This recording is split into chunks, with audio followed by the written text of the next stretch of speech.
Well, I'm going to tell you a story about a young girl, and she happens to be one of my clients.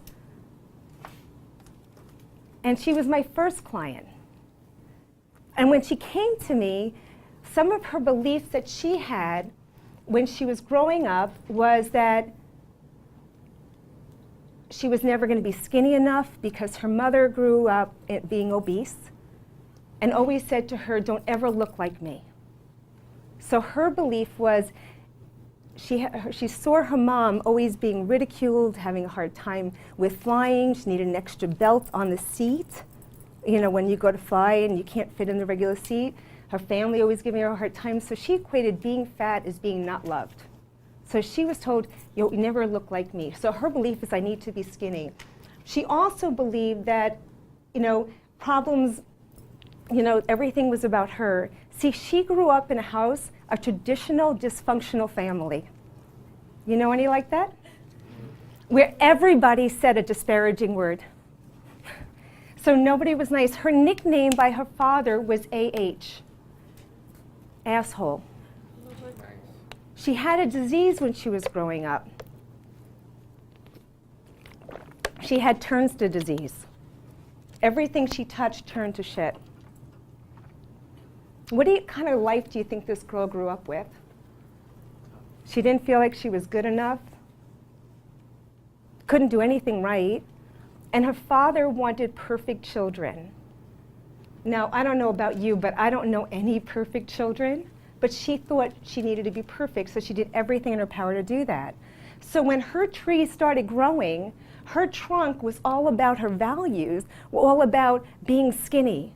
And then you had to be successful, and you had to be smart. And if you're smart and you do all these things, she's going to be loved. So she did everything in her power to do that. So she went to school, and she got good grades, and she was an honor student, and she got partial scholarships. I mean, everything you could ever imagine. But this big tree that looked so big and strong was actually really weak. Because through that, she found that in order to be perfect, she had to do everything and be everything for everyone, never pleased anyone, including herself. So she ended up getting sick. She ended up dealing with ulcers. It was while she was in college. And the doctor went home, told her to go home and said, he said, just don't be stressed. Now, anybody here ever go to college? We're in Harvard, right?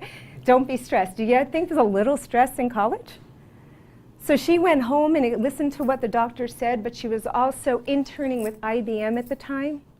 She was teaching dance at Arthur Murray. She was pretty much stressed. So one day she's with her dad, and her dad liked to ride his motorcycle, and he was very much about safety, so he put on the leather jacket on her, put on the helmet, and as she's getting on the back of his bike, she falls. And he realizes there's a problem. He rushes her to the hospital and finds she had a sudden heart attack. And as they're rushing her in on the gurney, he turns to her and says, "I love you." And at that moment, it was the first time I ever heard my dad say, "I love you." Because that story, that little girl was me. And there was a lesson learned and a belief formed at that moment that if you're sick, they're nice to you. It's a new belief. Became a new root.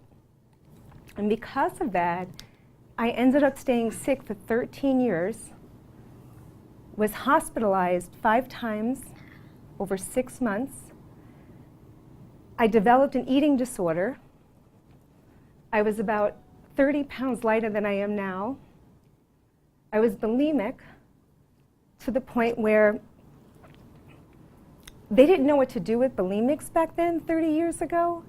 So they ended up putting me in a psychiatric ward with people that had serious challenges that needed to be there.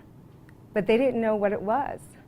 What they didn't know, and what I never shared, is that when I was 16 years old, because I had such a low self-esteem, I had put myself in a situation that I probably would never have put myself in today knowing, and I dated an older boy who took advantage of me.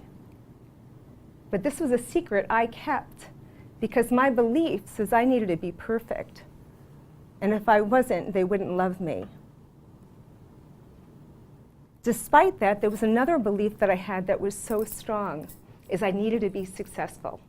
Because if I wasn't successful, they wouldn't love me. So that was part of my purpose, was to be successful, my driven why. So I was, despite all that. I ended up starting my first business at 23. When I was working in corporate, I was one of the top salespeople in the world for MCI. I was a millionaire at 30. But I spent as much money trying to get well as I did that I made. So what is the price we pay based on the beliefs we tell ourselves, the things we do? So if your goal in life is just to make money, you might want to rethink your goal, because it's so much more than the money.